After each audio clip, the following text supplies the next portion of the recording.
Hey guys, we are here with Blue this afternoon. Blue and I are starting to work on pressure and release and the beginning stages of healing.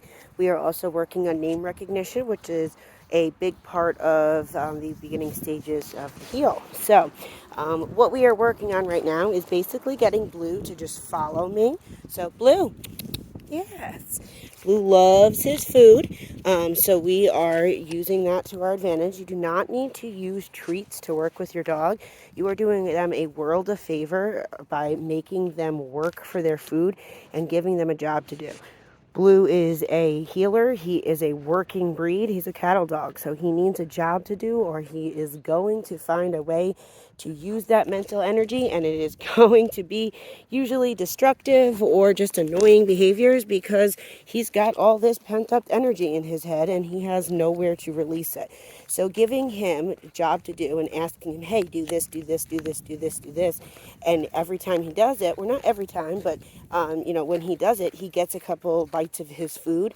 You're really you're giving him a job. So you have a difference between a dog that has either a full-time job or a part-time job, depending on how much effort you put into it, or a dog that is unemployed. They're going to have a lot more energy during the day and at night when you just want to relax if you have an unemployed dog. So working with them and doing repetitions is going to be a big part of their success.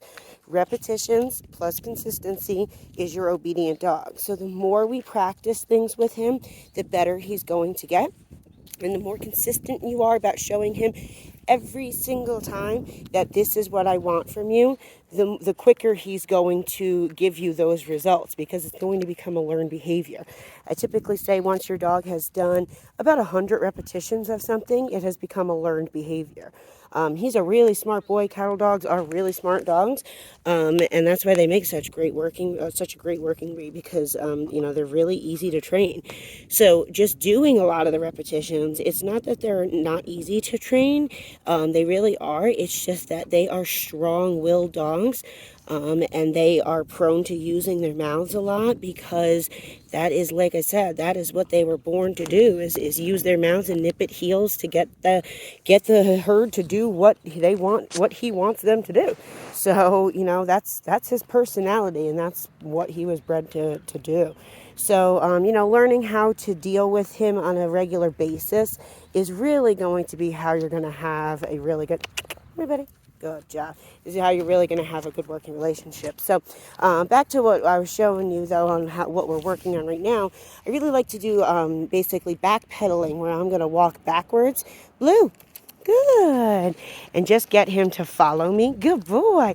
And I have a bag of his food in my pocket, which he already is well aware of. Good boy. Good job. I'm giving him lots of verbal praise, letting him know, yes, this is exactly what I want you to do. And I'm making him excited to work for me, right? Good boy. Yes. Good job, Blue. Good job. Good job, Blue. So this is also working on name recognition because what he was just doing a couple minutes ago is, here, I'll even show you. Throw a couple kibbles over there. Blue. Yes, good boy. Right, so this is basically working on your recall skills too. If your dog understands that when you say their name, it means, hey, look at me and pay attention, you've got half of your training down.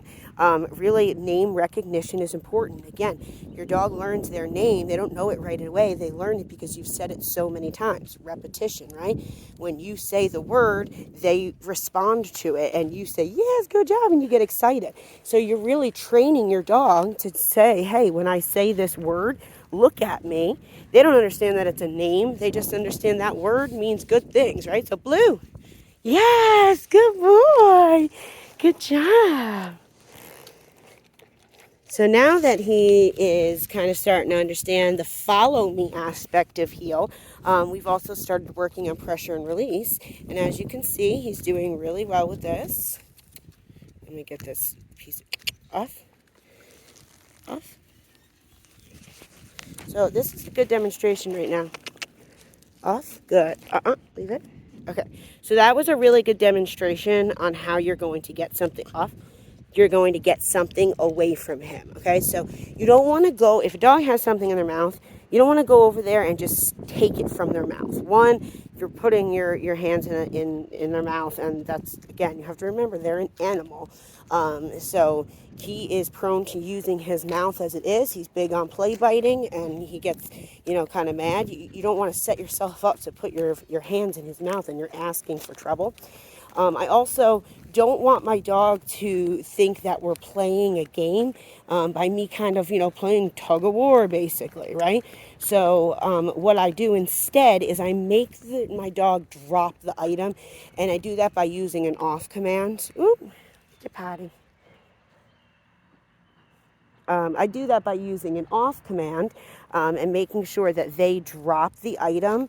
I don't snack it from them, snag it from them.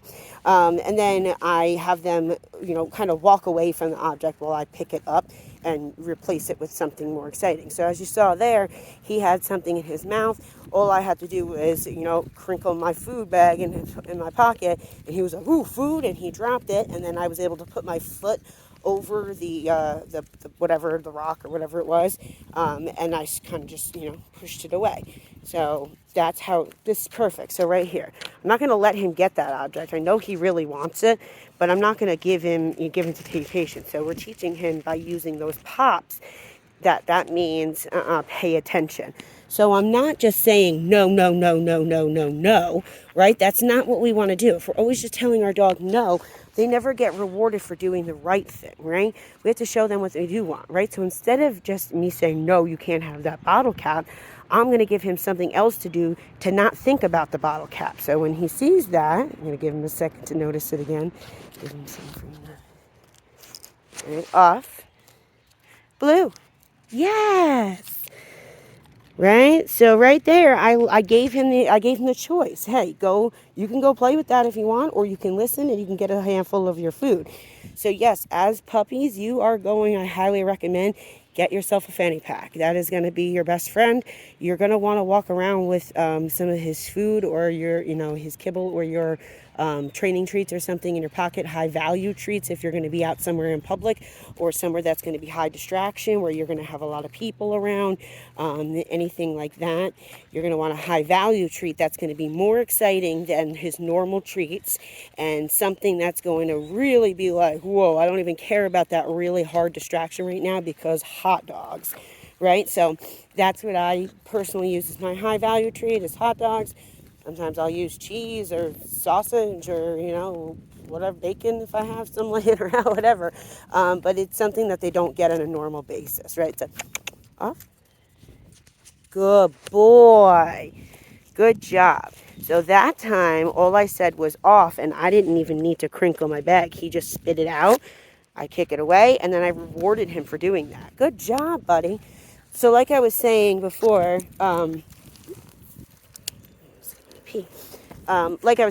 we are working on teaching him basically the traffic light with his slip lead right now, which is going to be red light is we stop moving. We have straight up and down pressure, just 2 fingers worth of pressure. His butt hits ground, pressure releases. That's our red light. Our yellow light are the pops that you've seen. And the green light is when we have this nice U shape in our leash right there, and we have a loose, we are walking with a loose leash. One other good thing to notice is right now you can see his slip lead has slipped down to all the way down here. Okay, so now that's not going to help us too much, because what's going to happen is you're going to apply the pressure on his trachea here, and all it's going to do is kind of, choke him if you do too much pressure, one. So you want to make sure that it's up nice and high, and that's what your safety is there for. You don't want to push it all the way down, because then there is no release to your pressure, but you can put it down about, an inch, half an inch or so off of it, so that when it does release pressure, it won't slip as easily. Now, in the beginning, when you're practicing this and you're still training and working with your dog, it's gonna slip. Basically, every time you do a pop or like a turn like this, you can see how it slides a little bit each time I do a pop. Now, those pops are important right now. The pops and stops are really important right now, because that is our communication line with him. He doesn't speak English. We don't speak bark. but he can speak pressure, and we can, we can communicate with him using pressure. So we're teaching him pressure with the slip lead and the pressure of ourselves. So even spatial pressure is when if I'm holding steady pressure and he's not paying attention, I can move in front of him. Instead of adding more tension on my leash, which is talking to him or yelling at him, I can add a second force of pressure, which is me. Right? So I use that second force to basically get in front of him and block him from distraction and get him to refocus and go, oh, she's talking to me right now. And then as soon as he sits, the pressure of me turns off and the leash pressure turns off. So we add a second force of pressure. We don't add more tension. If we're trying to teach our dog how to walk on a loose leash, you have to work on using a loose leash. Pressure and release only works if you release. Okay, so with Pops, it's really important to do on and off, right? When we're turning, we don't want to pull him around turns. We're going to pop to say, hey, pay attention, and then we're going to keep moving. So we always need to have a loose leash unless you're doing a pop. Good boy. See how there? I used a pop. As soon as he popped, he looked at me because he knows pressure means look. And then when I said, good boy, he was like, oh, I'm doing the right thing. And he started following. So these are the kind of things that you want to work on with him. He's only been with us just a few days now, and he's already doing great with this. He's a really smart boy, so he's going to pick up on this really quick. I can already tell we will have him going home looking really nice on leash. He had no idea how to walk on a leash just a few days ago. The first time I put a slip lead on him, he was so confused. He kept, pulling backwards, backpedaling from me, and only adding more and more pressure to himself and freaking himself out. Alligator roll, and so I had to do a lot of just letting the leash drag behind him with no pressure, because if you add too much force, like I just said, it's the equivalent of yelling at him, not just talking to him when we do these little tiny pops, or when we do a stop. Notice I can just do it with one pinky, okay? Pinky. Get him to pay attention. Blue. Okay. Good boy. Good job, handsome. So that's where we are with Mr. Blue. Like I said, we're going to continue to keep working. He's going to improve every day once he does more and more repetitions of this, and I say super consistent. My husband really follows through with the same rules. If we're going out to potty, we don't need him in this perfect nice heel.